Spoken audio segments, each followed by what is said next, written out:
The peculiar figure in the drama surrounding the election of the 267th Pope is Cardinal Giovanni Angelo Becciu, a man once considered plausible, now persona non grata. And until recently, Becciu stood among the most powerful men in the Vatican. The Deputy Secretary of State, he held walk-in access to Pope Francis, oversaw crucial administration, and even managed the Vatican's saint-making department. But his fall from grace has been theatrical, financial, and tragically ecclesiastical.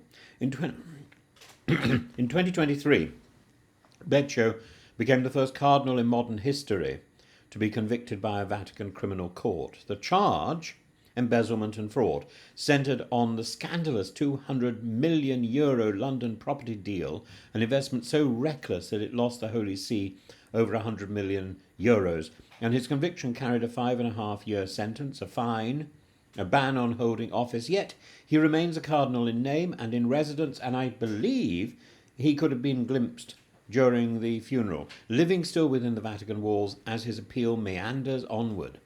And this month, following Pope Francis's death on April the 21st, Becciu attempted a return to the inner sanctum, seeking to join the conclave set for May the 7th. Initially, he claimed that there had been no explicit order barring him, but after Vatican Secretary of State Cardinal Parolin reportedly presented 2 signed letters from the late pontiff, both barring Becciu from the vote, Becciu acquiesced. His official statement came on April the 29th, yesterday.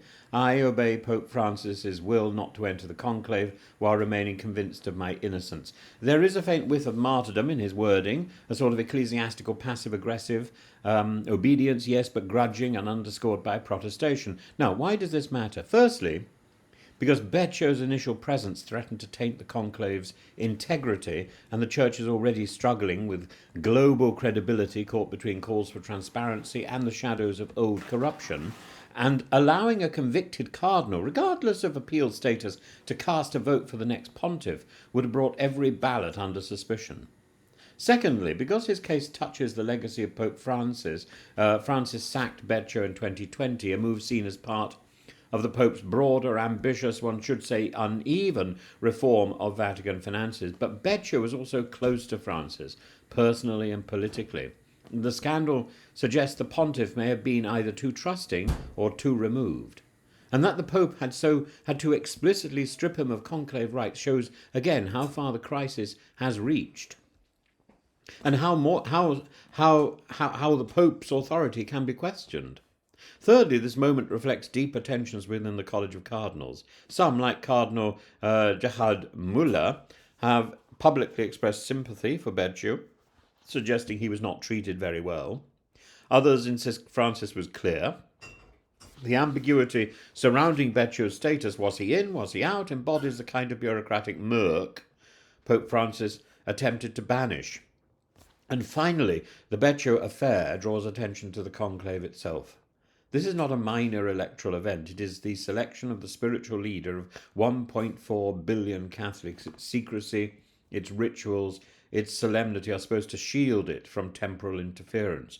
Becciu's presence would have contaminated that sanctum, and his withdrawal, late though it came, spares the conclave from what would have been an institutional embarrassment.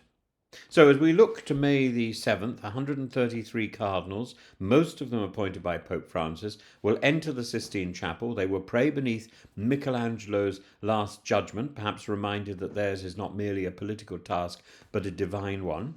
They will be photographed, of course, going in, and a photograph going into the Sistine Chapel in a way that, who is it now? Elon Musk was no, not Elon Musk, J.D. Vance. It's so easy to get those two individuals confused, isn't it? One hamster going round one way, one gerbil going round the other, both insignificant. And J.D. Vance had photographs of himself from the rear, taken with his son, looking at the Sistine Chapel, and of course, social media has been twittering about about this is not acceptable. You don't have photographs in the Sistine Chapel. There are so many photographs in the Sistine Chapel. Come on. Social media is being a little bit petty about this. Anyway, we look to May the 7th. And Michelangelo's Last Judgment looks down, perhaps reminded that theirs is not merely a political task but a divine one. Of course, Michelangelo's Last Judgment has been shrouded in a certain amount of, shall we say, modification to shield its own modesty. As smoke rises, black, then, God willing, white, the Church will proclaim Habemus Papam.